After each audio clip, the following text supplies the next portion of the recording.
Now, I want to switch to another aspect of illusion.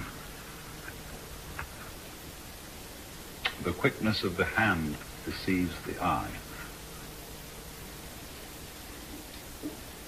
And that is, of course, the great illusion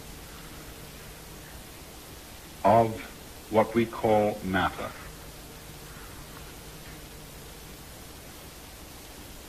Density, impenetrability, opacity. I find it hard to talk about the illusion of matter because I'm a materialist. That is to say, I like material. And though I may seem to you to be quite self-contradictory. For example, a wine should have body. Pure alcohol doesn't. And it's terribly important in human character for there to be a blend of materialism and mysticism between sensuality and spirituality. You see, people who are purely sensuous and materialistic get very boring. You can fill your lives with all good things, with Alfa Romeos and hi-fis and wonderful cameras and girls with beautiful bodies and Chris Crafts and dry martinis and Chanel No. 5, you know. And after a while, if that's all you've got, it gets sickening and the bottoms begin to feel like plastic and the martinis taste like medicine. And somehow, you get a distaste for life, and even for mountains and trees and waters. And then on the other hand, the purely spiritual approach to things is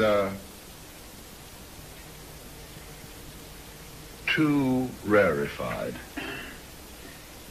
too earnest, too abstract, too purely Euclidean. And the people who are intensely spiritual and don't have any sensuality are always desperately serious, colorless, lacking in humor, and never are able to meet one as man to man with a kind of a friendly leer in the eye. That's terribly important. They live at a level of the frantic intensity. I see these two extremes need each other. Say, spirituality needs a beer and a loud burp, and sensuality needs a rough blanket and a hard bed and a cold night with the stars, you know, to wonder about. The sensualist as such, the materialist as such, has no wonder, and the mystic, the pure mystic, has no body. He's pure alcohol. Spirit.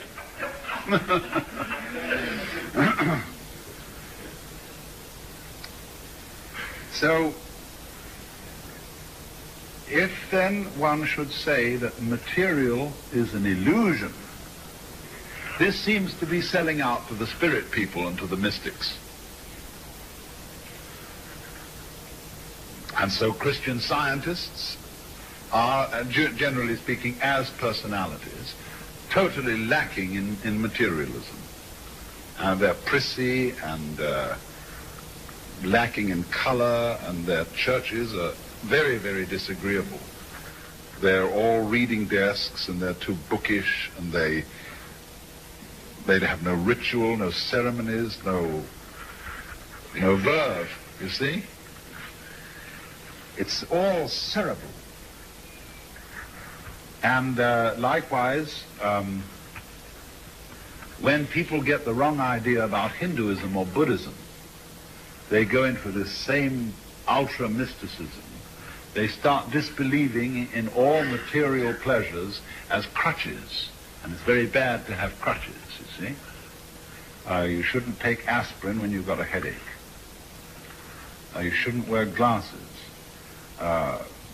You shouldn't show dependence on anything. You mustn't like your food too much, because that's becoming gluttonous. So you eat very plain food, which is not spiced, and you eat it out of a sense of duty. That is to keep the body functioning. You drink only water, because other drinks might cause certain dependencies and give you too much pleasure. And because the idea is, you see, you've got to control your mind and keep it absolutely calm and still so that you are not dependent on matter. And that's altogether the wrong approach because, well, I mean, it is a game you can play. It is one of these possible things.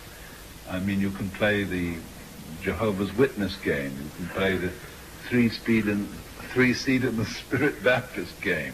All these are various things which you can play, just as you can take up a hobby for bridge or fishing or something like that.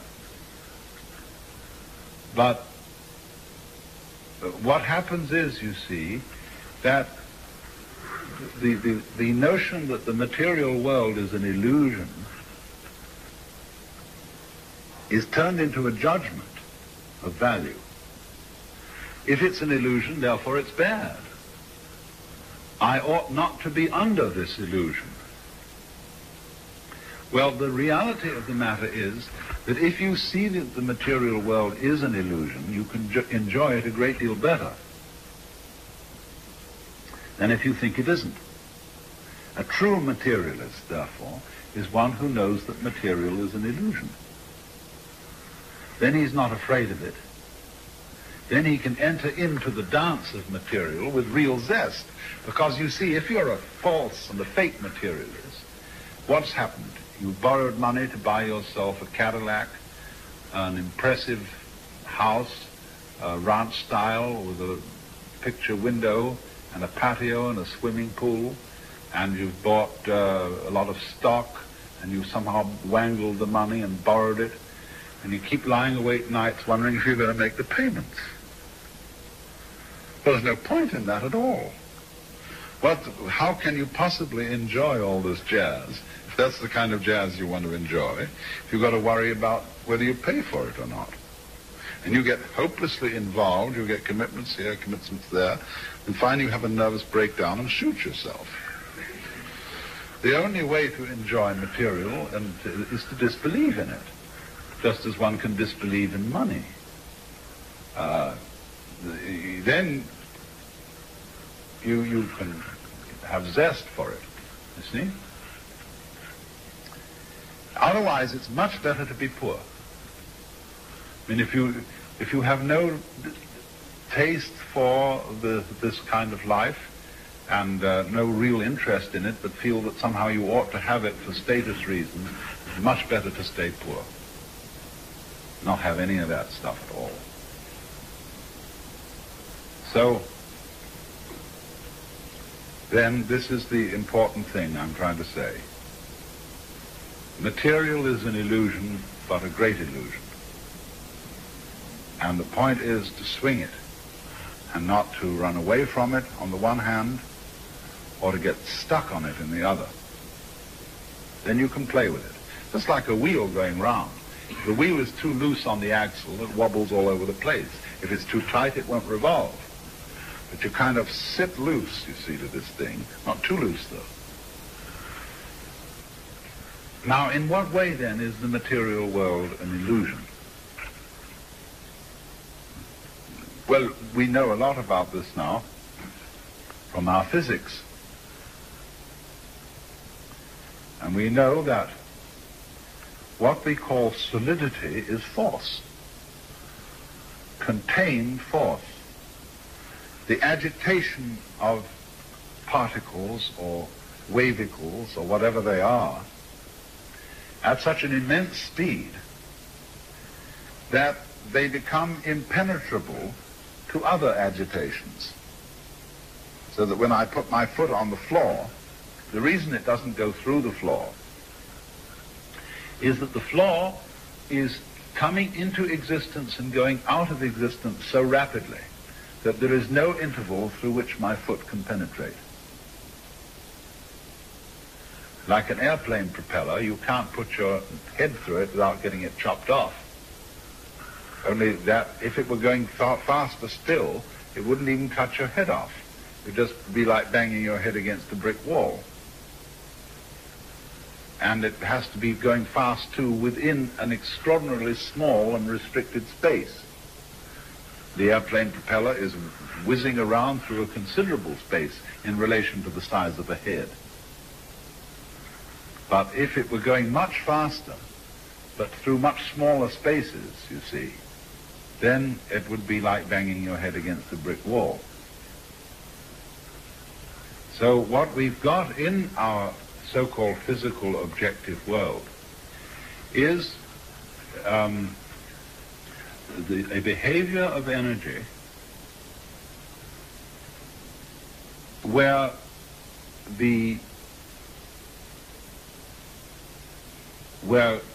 matter arises from it through its behavior in restricted spaces. Density is a quality of space rather than a quality of matter. You see what I mean? I gave the illustration of the airplane propeller to try and show that. So that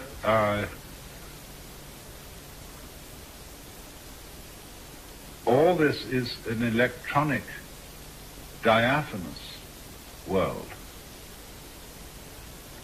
very similar to other creations of electronic patterns, the dance of forms on the TV screen, the rainbow, the aurora borealis. It's all fundamentally like that. Only we are of the same kind of jazz, you see. Our bodies are this dance too, and therefore the physical world feels real to us. In other words, it feels solid because we are something of the same kind. If we were on a different wavelength, we'd walk right through it, in the same way as radio waves come right through the house. They are of such a nature that they can penetrate the spaces, the interstices, or in some way jazz signals through. And but we are on the same wavelength, you see, as the wall, and so don't go through it.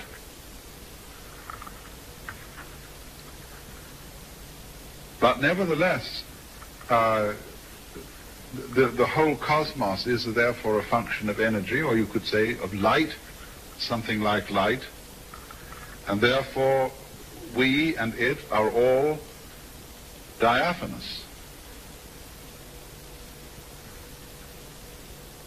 Now, it's easier to see that if you live in a medium where things aren't so dense. There's only one other creature as intelligent as man,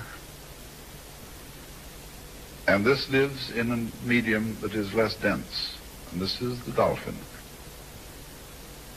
The dolphin is a mammal, and many millions of years ago it seems that dolphins were living on the land. But they are very clever, and they decided that the land was no place to live, because getting food was difficult, and you had to lug yourself around, and there were many, many bad shows about the land. It had very curious changes of temperature.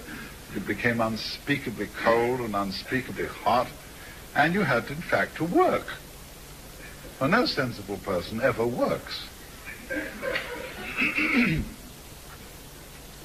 I never work, I get paid for playing. And everybody should do that. That's the mark of an educated man, is that eventually he gets a job where he's paid for playing. And a worker or a proletarian isn't necessarily a poor man. There are lots of poor, a poor man like, say, Selig Morgenrath or Eric Barker around here, they're not proletarians. Proletarian is a person who is fettered to the process of work. That is to say, to doing chores every day that he really doesn't like and that aren't in the least interesting in order to go on living. So the dolphins decided this is ridiculous, this land existence, and they went back to the water. And it's pretty easy to fish, you see. There are plenty of fish in the water and things to eat. As we know, the ocean is the greatest food supply in the world. And when they'd eaten a few fish or whatever they need, they decided just to have a ball. So the dolphin can get abreast of a ship, get one of the wakes coming out on the side, can set its tail at an angle of 26 degrees, and be pushed along by the ship. And it's not going anywhere. There's no reason to go along there. As if it had to get to another part of the sea's pretty much the same all through. But they're just going bloop, boom, and they chatter and dance, and they're really highly civilized beings. And so, please don't anybody ever kill dolphins or be unkind to dolphins, because they're exemplary, high-minded creatures. And we shall soon discover this. As soon as we can set up communication with them, they will tell us all about it, and we will then invent a new style of civilization based on frolic.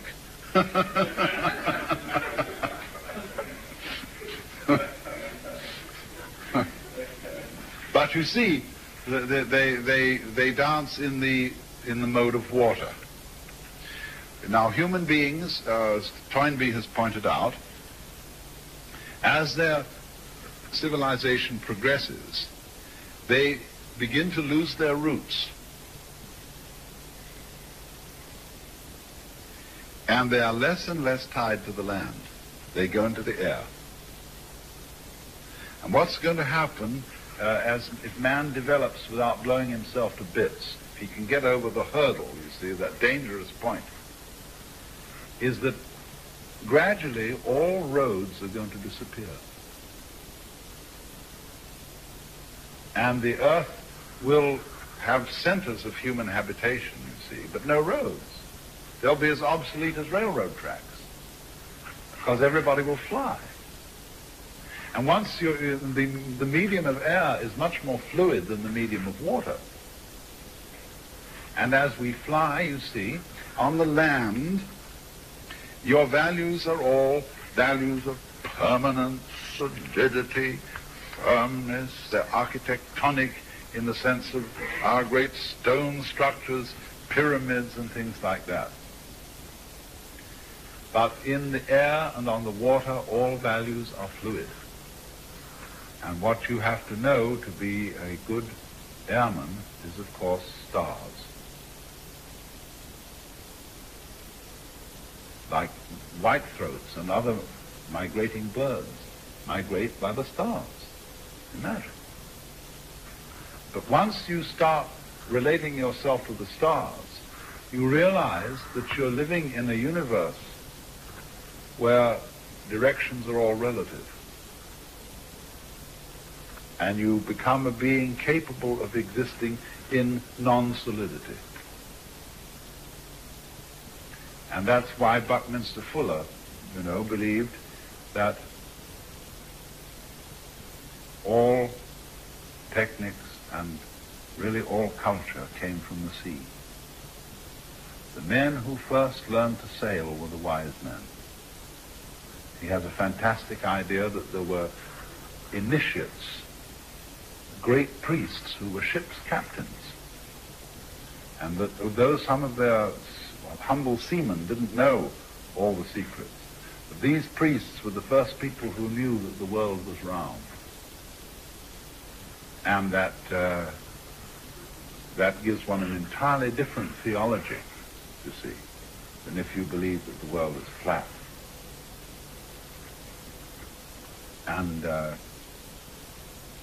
so from the priests of the ocean, the landsmen learned how to use cranes,